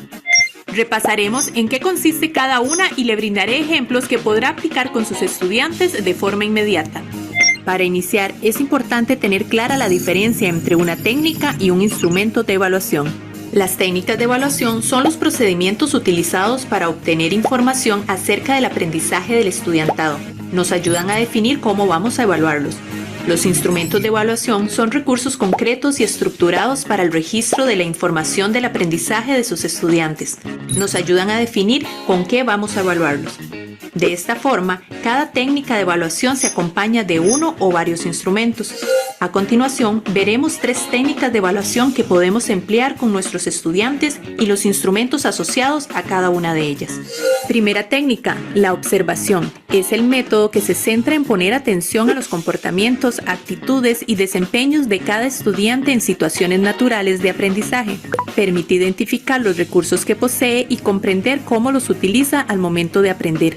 Algunos instrumentos que se emplean para apoyar las observaciones son guía de observación, registro anecdótico, listas de cotejo, rúbricas. Veamos en qué consiste cada uno de ellos. Guía de observación consiste en una lista de indicadores que pueden redactarse como afirmaciones o preguntas, que orientan el trabajo de observación dentro del aula al señalar los aspectos que se deben observar. El registro anecdótico es un informe que describe hechos, sucesos o situaciones concretas que se consideran importantes en el proceso educativo del estudiantado. La lista de cotejo es una lista de palabras, frases u oraciones que expresan conductas dicotómicas para indicar si una característica específica está presente o no. La rúbrica consiste en una serie de indicadores organizados en una matriz con niveles de progresión que permite ubicar el desempeño de cada estudiante en una escala determinada. Veamos algunos ejemplos de cada uno de esos instrumentos. Guía de observación, registro anecdótico, listas de cotejo, rúbricas. Segunda técnica, evidencias del desempeño. Son aquellas actividades evaluativas que requieren que cada estudiante realice una tarea o producto que demuestre lo que ha aprendido. Algunos instrumentos que se emplean para apoyar las evidencias del desempeño son portafolio, cuaderno de clase, proyecto, representaciones gráficas. Veamos en qué consiste cada uno de ellos. Portafolio de evidencias es una colección de trabajos o producciones relevantes de cada estudiante durante el proceso educativo. Incluye no solo muestras de los productos, sino los criterios de selección, así como evidencia de la autorreflexión. Puede presentarse en formato físico o digital. Cuaderno de clase es el registro que permite hacer un seguimiento del desempeño cotidiano del estudiantado. Al emplearlo como medio de evaluación, es necesario identificar el aprendizaje esperado que se pretende evaluar y los criterios para hacerlo. Proyecto consiste en la elaboración de una propuesta que busque la solución a un problema del mundo real, asociado a los contenidos de clase. Puede incluir varios productos y los proyectos pueden ser de diferentes tipos: comunitarios, de investigación, colaborativos, entre otros. Representaciones gráficas de contenidos consisten en diferentes productos visuales que comunican la estructura lógica de un contenido o tema, por ejemplo, ensayos, mapas mentales, cuadros sinópticos, entre otros. Veamos algunos ejemplos de cada uno de estos instrumentos: portafolio, cuaderno de clase, proyecto, representaciones gráficas. Tercera técnica, pruebas y comprobaciones. Esta técnica agrupa a todos aquellos procedimientos mediante los cuales se solicita información al estudiantado de manera escrita u oral para valorar sus conocimientos. Algunos instrumentos que se emplean para apoyar las pruebas o comprobaciones son cuestionarios, prueba oral, prueba escrita, ensayos. Veamos en qué consiste cada uno de ellos. Cuestionarios consisten en una serie de preguntas de diversos formatos escritas previamente estructuradas sobre un tema que cada estudiante debe responder de forma individual. Prueba oral se lleva a cabo mediante un diálogo o interrogatorio entre la persona docente y cada estudiante durante un tiempo determinado sobre un contenido específico. Pruebas escritas se construyen a partir de un conjunto de preguntas claras y precisas que requieren de una respuesta limitada a una elección entre una serie de alternativas, prueba objetiva, o bien producir una respuesta breve. Pueden contener diferentes tipos de ítems como selección única, selección múltiple, ordenamiento, verdadero y falso, respuesta breve, entre otros, y tienen una distribución de puntajes para su valoración. Ensayo es una producción escrita que busca exponer las ideas y puntos de vista de cada estudiante en torno a un tema concreto. Veamos algunos ejemplos de cada uno de estos instrumentos: cuestionarios, prueba escrita, prueba oral, ensayos. Estas son las sugerencias de técnicas e instrumentos de evaluación que le quería compartir. Si no ha utilizado alguna, le invitamos a hacerlo. Bien. Bien, ahí para recordar un poquito sobre técnicas e instrumentos de evaluación. Regresamos al caso. Acá me dice que tengo que utilizar un instrumento donde pueda identificar acciones, ¿no? De estas habilidades motrices, como de reptar, gatear y caminar, ¿no? Acciones que puedan realizar los niños respecto a estas habilidades motrices, ¿no? Entonces acá tenemos la, la lista de cotejo, ¿no? Que es un instrumento, como dice ahí, donde tengo que validar ciertas acciones que el niño puede hacer. Y es un instrumento. Se presenta de manera dicotómica, ¿no? Una serie de oraciones que va a ir describiendo si lo hace o no.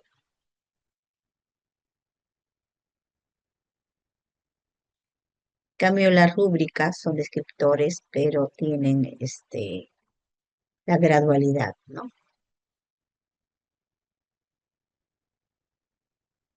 Aquí. El gerente de recursos humanos de una compañía reúne a su equipo para tomar decisiones respecto a la llegada de un nuevo empleado que presenta discapacidad física y se desplaza en silla de ruedas. Ante ello, 3 personas dan su opinión sobre el tema. ¿Cuál de los siguientes comentarios se encuentra alineado con el modelo social de la discapacidad, modelo social de la discapacidad. A. Pierina dice, debemos evaluar a esta persona. Si no pudiera desenvolverse,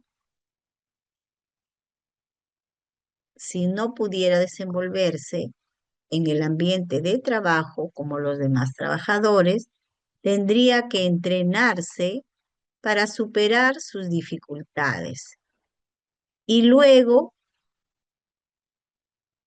incorporarse al trabajo.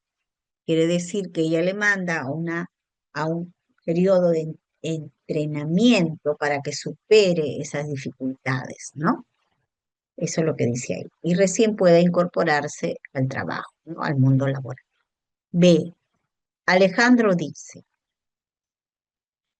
debemos reconsiderar su incorporación. Es posible que no pueda, ¿no? Alejandro cuestiona, dice, es posible que no pueda realizar las funciones del puesto. Si fuera posible, se debería analizar con mayor detenimiento su permanencia, ¿no? Él no está de acuerdo. Hay que reconsiderar, dice, su incorporación, ¿no? Se debe analizar con mayor detenimiento su permanencia en el puesto de trabajo. Quiere decir que él no está de acuerdo, ¿no? Ya él muestra su desacuerdo. Hay que reconsiderarlo, dice, él no puede permanecer aquí. La C, Olinda dice, debemos consultar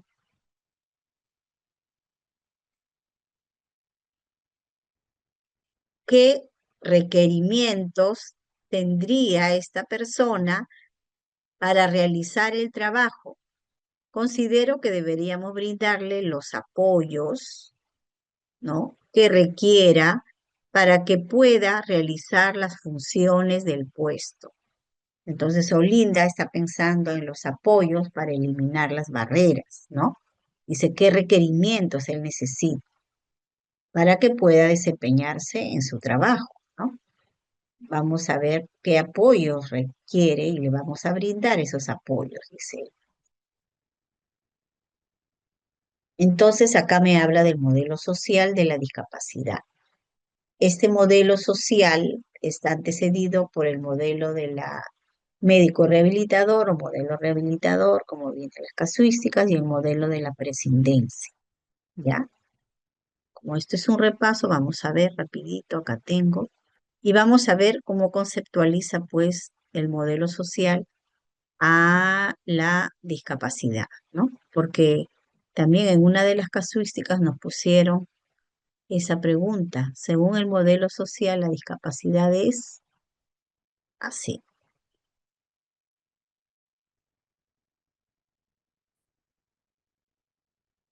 Aquí.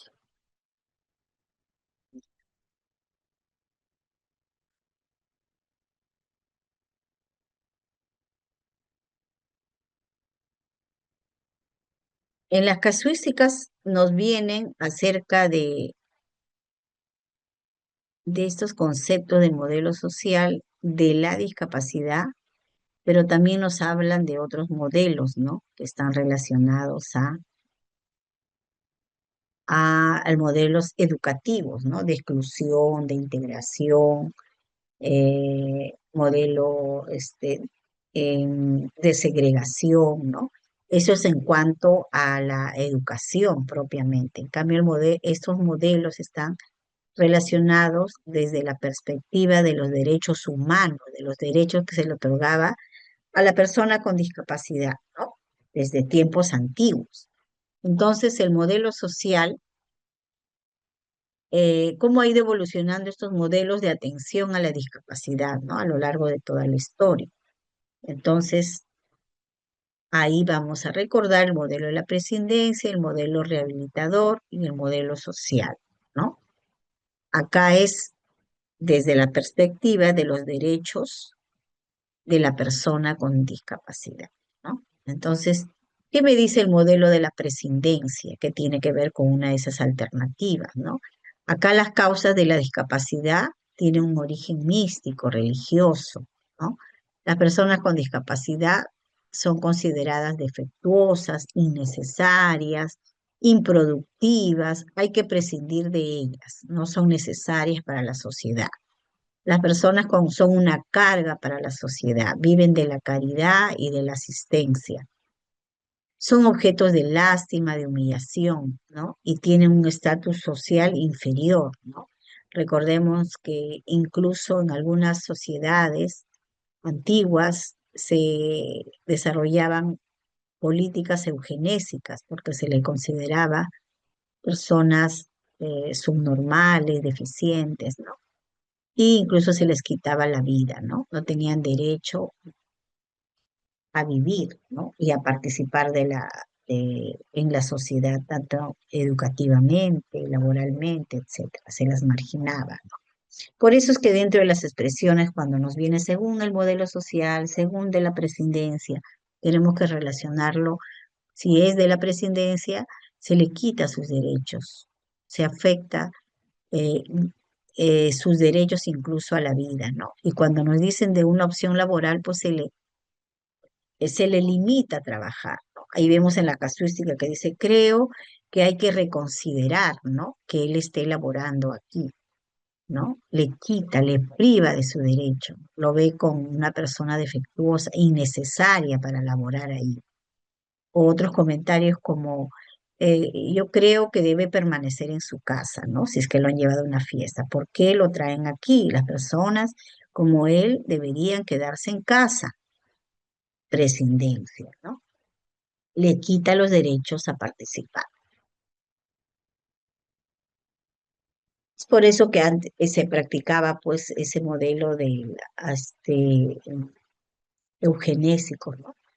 Se le quitaba la vida. Y viene el modelo rehabilitador, un médico rehabilitador, ¿no? Entonces, acá quiere explicar la discapacidad ya no desde un punto religioso, sino desde un punto de vista científico, ¿no? El criterio de normalidad. Ellos no eran normales, nosotros estamos normales, entonces la discapacidad es un problema que tiene la persona por su condición, ¿no? Es una enfermedad, una condición que tiene, ¿no? Eso es lo que prevalece, la persona está enferma, la persona no está normal. Entonces, ¿qué necesita? Hay que rehabilitarla, hay que normalizar a la persona con discapacidad para que recién pueda participar en la sociedad, sea en el mundo laboral, etcétera. La rehabilitación está a cargo de expertos, más especialistas que lo normalicen, más terapias, más operaciones, más intervención médica para que lo normalicen, ¿no? Entonces ahí aparece la educación especial, ¿no? La rehabilitación y los servicios especiales son herramientas esenciales de este modelo. Lo que se quiere es normalizar a la persona con discapacidad. ¿Y cómo vienen las casuísticas? Cuando justamente dice, ¿no? Yo creo que debe recibir su entrenamiento, dice aquí, ¿no? Para que después recién pueda insertarse laboralmente. O cuando el estudiante va a participar o la persona con discapacidad va a participar en alguna reunión social, dice, creo que él no debería venir solo, debería venir con su acompañante, ¿no? Ahí está el especialista, el experto que lo va a supervisar, que lo va a vigilar para que él se pueda eh, desenvolver, ¿no? En esa reunión, ¿no? Siempre un cuidador, siempre alguien que lo acompañe. De esa manera se expresan las casuísticas cuando es respecto al modelo médico rehabilitador, ¿no? Y el modelo social, ahí lo tenemos en el comentario, cuando busca los apoyos, ¿no? Acá las causas de la discapacidad no tienen origen científico, no se explica desde la ciencia, sino desde un origen social, ¿no? Acá nos dice que la discapacidad, pues, es el resultado de una sociedad que no considera ni tiene presente las barreras que ofrece, ¿no? Sea el entorno físico, las barreras sociales, las barreras actitudinales, todo ello, ¿no? El problema, dice, es la sociedad acá. al quien hay que normalizar es a la sociedad, ¿no? Entonces aquí se reconoce a la diversidad como parte de la sociedad, se busca rehabilitar o normalizar, pero a la sociedad hay que rehabilitar, ¿no? Para que rompa esos conceptos de que las personas con discapacidad no tienen derechos, no son iguales, son personas inferiores, etcétera. Y busca la eliminación de barreras, ¿no? Acá el objetivo es la inclusión de la persona con discapacidad a través de la igualdad de oportunidades. Entonces, ¿qué es la persona con discapacidad según el modelo social? Es aquella que tiene una o más deficiencias físicas, mentales, intelectuales o sensoriales de carácter permanente, que al interactuar con diversas barreras actitudinales y del entorno, no ejerce o se ve impedida en el ejercicio de sus derechos, inclusión plena y efectiva en la sociedad en igualdad de condiciones. Entonces, la persona con discapacidad tiene ese concepto según el modelo social. Quiere decir, la deficiencia de la persona con discapacidad más las barreras del entorno origina y causa la discapacidad, ¿no?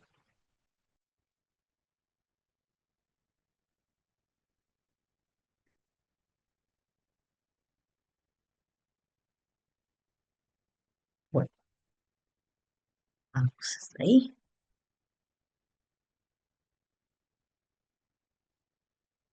Bien.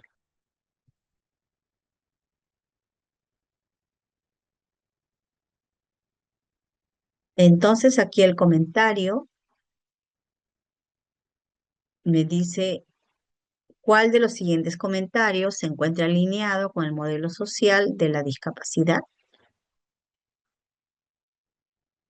cuál se alinea con el modelo social, ¿no? Que ve a la persona con discapacidad como un sujeto de derechos y que busca la eliminación de barreras para promover pues su participación en igualdad de condiciones, como nos dice el concepto, ¿no? Entonces ahí la respuesta sería la C, ¿no? Ahí está. Olinda dice, debemos consultar qué requerimientos. Ella está preocupada por la eliminación de barreras y buscar los apoyos.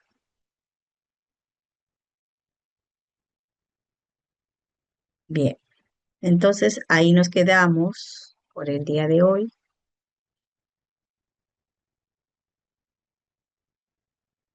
para no pasarnos del tiempo. Sé que tienen muchas cosas que hacer también. Bien, entonces ya nos vemos la otra semana. Han quedado unos casos. Vamos a seguir explicándolo. Y bueno, ya nos vemos la siguiente sesión. Buenas noches con todos.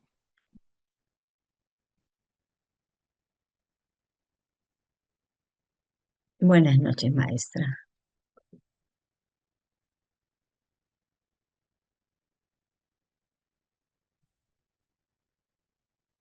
Ay, gracias. Bien, entonces nos vemos la otra semana y el coordinador les avisa. Buenas noches, gracias.